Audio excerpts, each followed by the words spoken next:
This episode of Gators Breakdown is brought to you by MyBookie. Double your first deposit up to $1,000.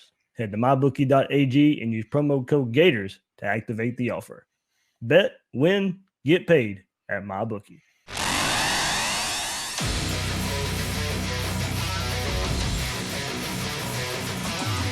Gators Breakdown, the Gators fan podcast, because there's never a dull moment in Gator Nation.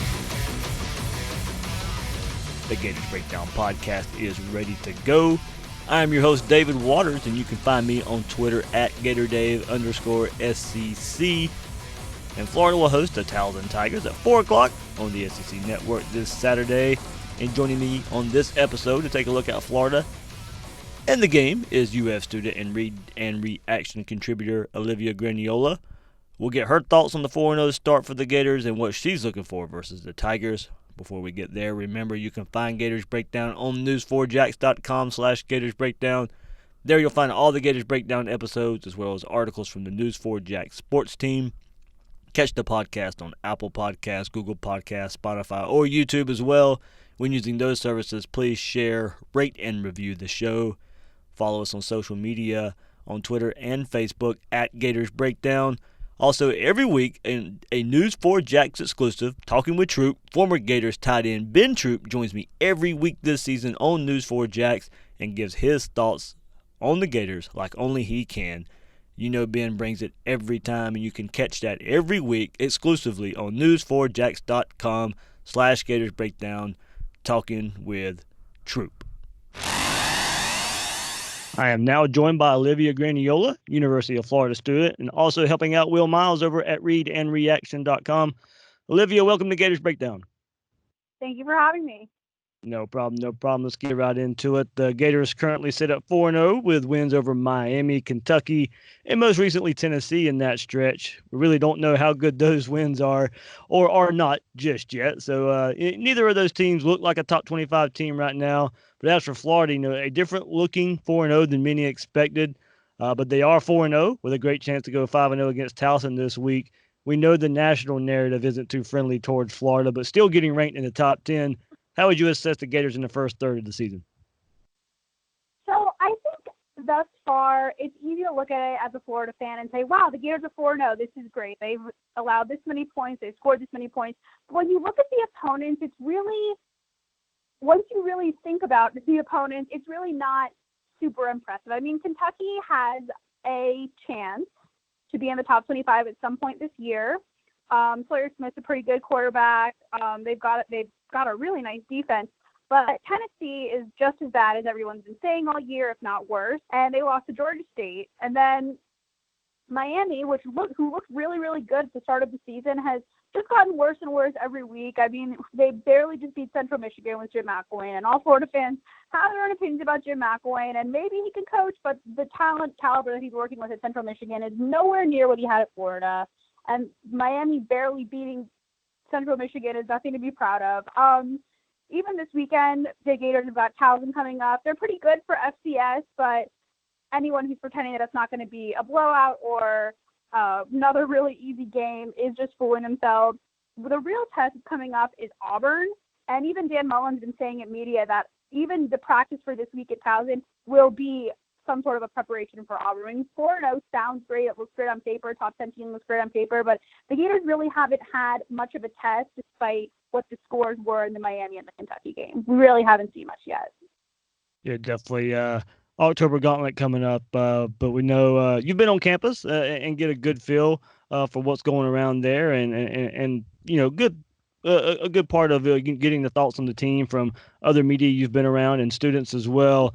Of course, the biggest headline so far this season is quarterback Felipe Franks going down with injury and Kyle Trask taking over.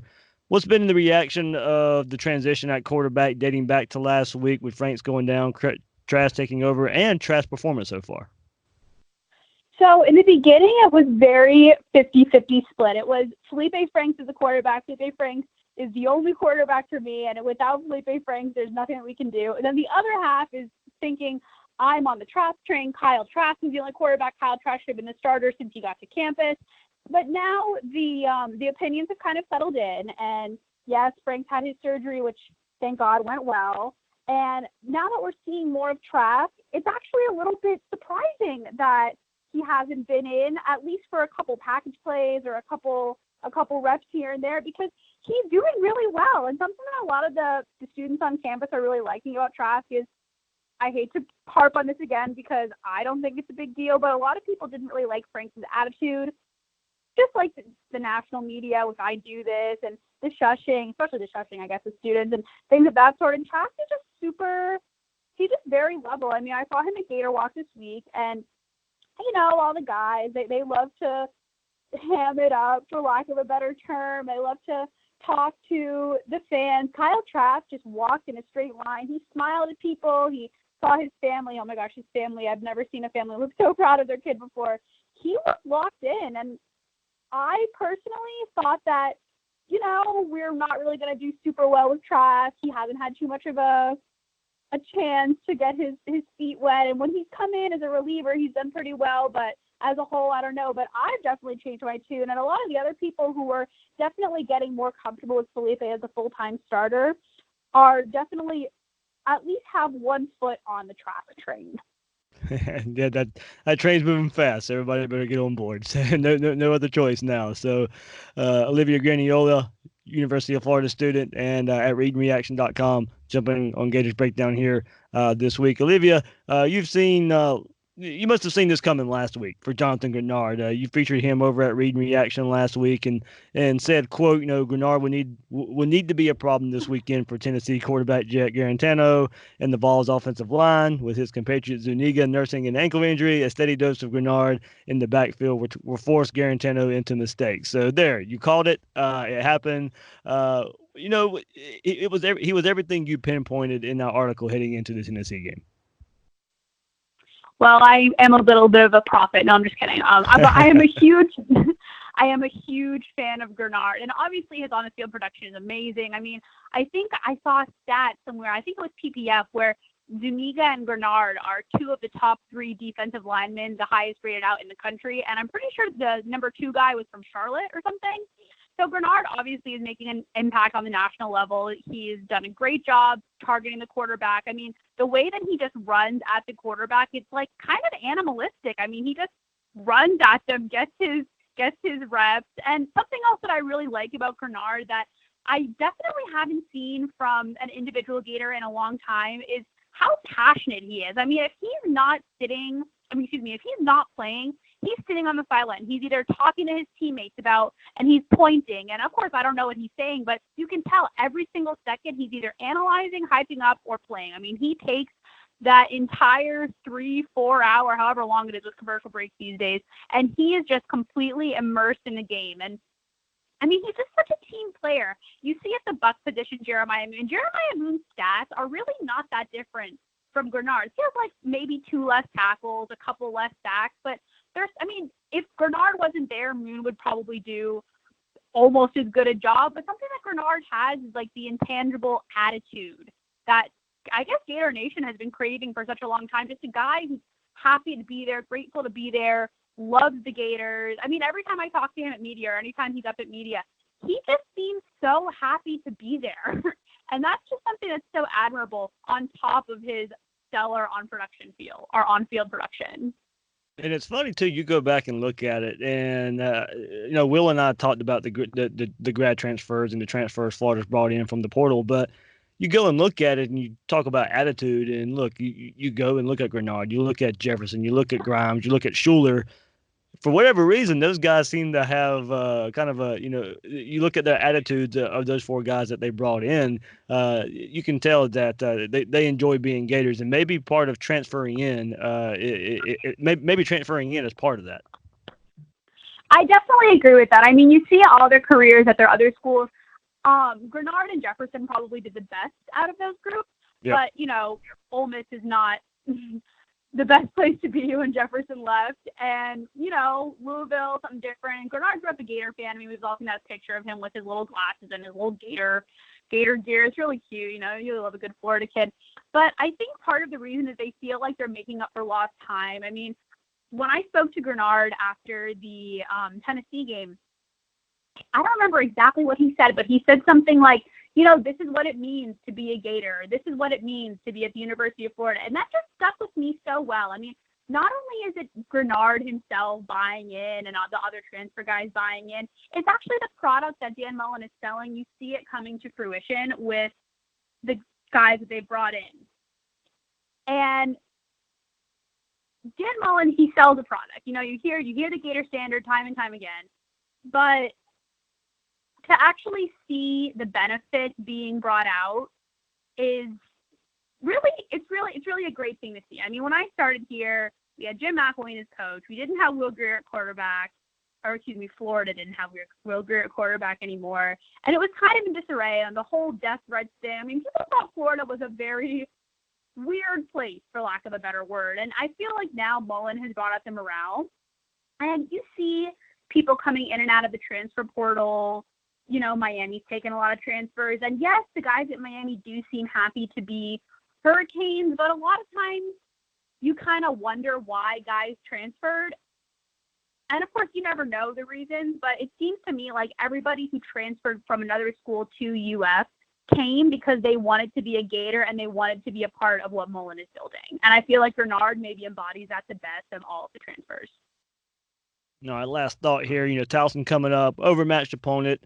As fans are really kind of looking forward to that October gauntlet start with Auburn. What are you looking for this weekend as the Gators go against Towson? Of course, first and foremost, hopefully this team stays healthy. Yes, health is number one. I mean, we've seen guys go down, Tony and Henderson, both number ones. That's tough. And you've seen Zuniga go down. That's tough. But something that I'm really looking forward to is actually seeing the little guys get in and play, because at this point, every Gator fan knows what the top guys can do. Everyone knows Marco Wilson is a beast. Everyone knows that the receiver group is one of the best in the nation. But what we don't see as fans necessarily is the day in and day out of the younger guys. I mean, Chris Bogle has been a force. I mean, I actually tweeted about him and Elam about what great gets they were from taken away from presumably what was thought to be Alabama and Georgia. And you really see what top recruiting does for a program. I mean, Chris Bogle is a monster, for lack of a better term. Every time he's on the field, he makes a play. And as a true freshman, that's super – I mean, it's something that you need on a team. And Elam, same. He's had 2 interceptions. He's made some pass breakups. He's made some nice tackles. He actually started in place of C.J. Henderson, which is – I mean, there's not really much there, but I feel like Elam might have even surpassed some of the older guys on the depth chart. And, Chester, Kimbrough, Jaden Hill, they're really getting in there as well. Diabate, some of those younger guys I really am liking to see, because really that's the future of the program.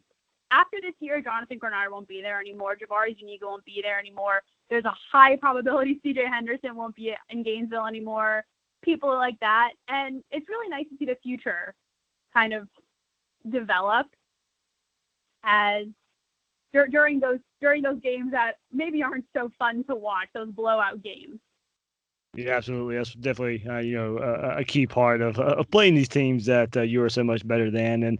And going back to, Jim McElwain, as you went back to earlier, and Will Muschamp, they didn't blow these teams out. They weren't able to get the young guys on the field, and that maybe hurt some development for those young players. It doesn't really seem to be a problem under Dan Mullen, right now in his first 2 seasons at Florida. Olivia, of course, you do help Will Miles over there at Read and Reaction. What you got coming up this week over there on that site? I've got another defender, and this week I'll be talking about Sean Davis. I think Sean Davis is definitely a guy who not too many people were expecting to come out of the rotation looking good, and he's blown me away, honestly. I mean, you think of the starters, you think of Donovan Steiner, you think of Jawan Taylor. Jawan Taylor's been in a red non-contact jersey almost his whole time. Donovan Steiner, you always think, or not you, anybody really, always thinks that he's going to be able to make those gritty plays, and he always falls a little bit short. And obviously, Brad Stewart is extremely talented, but some of his off-the-field issues have contributed to him not seeing the field more. But really, Sean Davis has stepped up in a way that I don't think anyone else on the team has been able to maximize their on-field time as much as Sean Davis. And a lot of that, so he says, comes down to confidence, and I love a good feel good. Yeah, I kind of came into myself story, and Sean Davis is really providing that. So on Read and Reaction, I hope people like Sean Davis as much as I do, and I hope they like what I'm saying. Absolutely. Everybody can go check it out there later this week at readandreaction.com. Olivia, hey, thanks for joining me here on Gators Breakdown. Of course, always a pleasure. Are you ready to bet on some football? MyBookie is the place to bet on football every week. Whether you want to make a national title bet or wager on this weekend's games, MyBookie has you covered. MyBookie is always the right play. You bet, you win, they pay. Have some fun with betting this season. MyBookie lets you bet on which college coaches will get fired, who will make the college football playoff, or win the Heisman Trophy. You can even bet on halftime lines and live odds. By the second half, if it looks like your original bet's going to lose, you can always just take the other side. Also, MyBookie allows you to bet on FBS versus FCS games. Right now, double your first deposit at MyBookie. Use promo code GATORS to activate the offer. Visit MyBookie online today at mybookie.ag. That's MyBookie.ag, and don't forget to use promo code GATORS when creating your account to claim the bonus. Bet, win, get paid at MyBookie. Let's take a look at these Towson Tigers. They were upset by Villanova, 52-45 in overtime last week. Towson was ranked 5th in the FCS going into that game and dropped to 10th after the loss. Redshirt senior quarterback Tom Flacco, yes, that's Joe Flacco's little brother, passed for 304 yards, rushed for 110, and accounted for 2 touchdowns. Towson has the 9th ranked scoring offense in the FCS, 28th in passing offense with 276 yards a game, and quarterback Tom Flacco has thrown for 1,092 yards and has a 6 touchdown to 1 interception ratio. Their defense comes in 71st overall in the FCS, but has a knack for creating some turnovers. They're second in the FCS in that department with 12 takeaways, and second in the FCS in turnover margin at +9. And look, guys, if we're being honest with ourselves, this game is much more about Florida and what they can do and what the staff wants to work on heading into that October stretch that will define the season. As good as Towson is in the FCS, this should not be a competitive game. On offense, I expect this to be a run-heavy approach by Mullen and the staff. One last game to really be able to work on some of the issues there. Maybe pass early to get Trask some throws and then get him out of there to limit injury chances. But I think we see a good bit of Emory Jones in this game, and the offense will look much like it did in the fourth quarter versus Tennessee. You're in a situation now where you have to protect Trask. Health is more important than reps to me right now. I don't think Emory will come in and pass all that much either. I might be overthinking it, but I do think the offense with him in there has been pretty conservative so far, and that might be by design. It was much, it was much more open for him as a true freshman at points last season when he was in there in the limited times versus Georgia and Michigan. I expect more conservative play here versus Towson, and I guess the staff can look at this as an opportunity to put more on film for opponents to have to prep for. But I think play calling once again is close to the vest by design. I do expect more aggressive and creative play calling with Emory Jones during the October gauntlet and when he gets his chance versus those teams, but I don't expect to see it too much versus Towson. I think we see run, and run some more to get that offensive line more reps in game situations, tinker with Richard Garage in there some more, get the younger offensive linemen plenty of reps, try to build some depth there as well. This is the last cupcake game of the season, so that's kind of what you can do here. So scoring may not be as high in this game because of the focus on the run game and really diving deep into the depth chart here on offense. And you'll see a little bit on that on defense as well, I think, too. But staying healthy, priority number one, of course. Hopefully the offense gets off to a fast start, gets the starters and some impact reserves off the field for this defense as well. Plenty of players buried on the depth chart can get some early playing time due to needing to keep the starters and key pieces healthy. It could be a sluggish second half if that's the case for Florida. Plenty of reserve players will be inserted, and the young defensive backs, he'll come out and throw the ball. So I do think the Florida defensive backs will get plenty of work here.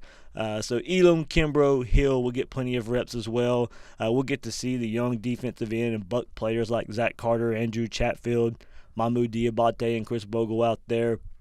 And, will the focus be there so we can see these players continue to shine? They're not going to get us as much playing time coming up in this big stretch here. So, hopefully they're out there, they're doing their job, they're focused, and can continue to put together a pretty impressive early resume so far for those guys. So, while it may not look flashy because I really think Mullen uses this game to work on things, also get into the depth chart a little bit more, I still expect Florida to take care of business the way they're supposed to. So my prediction for this one is 40-10 Gators as they play well in the tune-up before that season-defining stretch.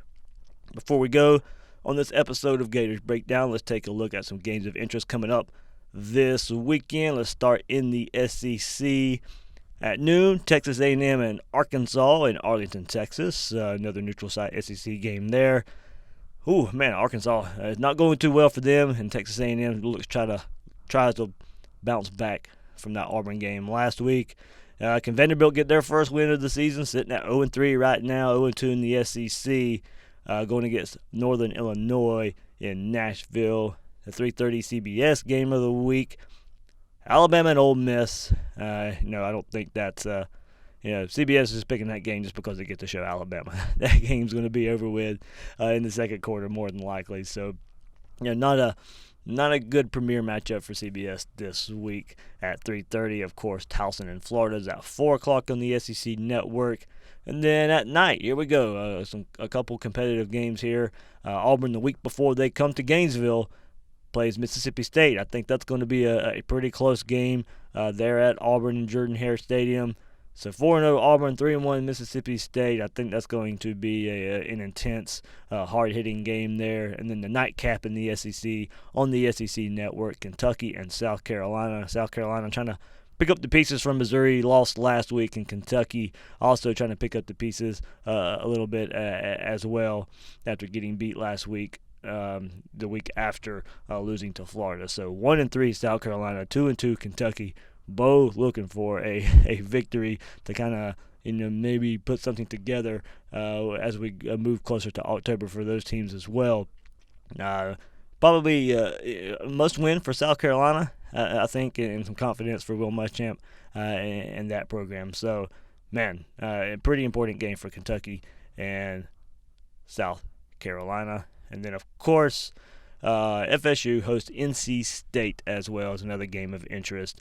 Miami on a bye week this week there. So not big games this week, but, of course, we'll all keep an eye on the FSU game just because it's, the team we play at the end of the year. And they'll get up big probably, and we'll see if NC State can come back in the second half like all these other teams have on FSU's schedule so far this year. Be sure to check out Talking with Troop later this week at news4jax.com/Gators Breakdown. And if you haven't yet, the previous episode of Gators Breakdown, where Will Miles and I take a look at the 4-0 start and how it looks different than expected so far this year for the Gators. I'm the host of Gators Breakdown, David Waters. You can find me on Twitter at GatorDave_SEC. Guys and girls out there, thanks for listening to this episode of Gators Breakdown.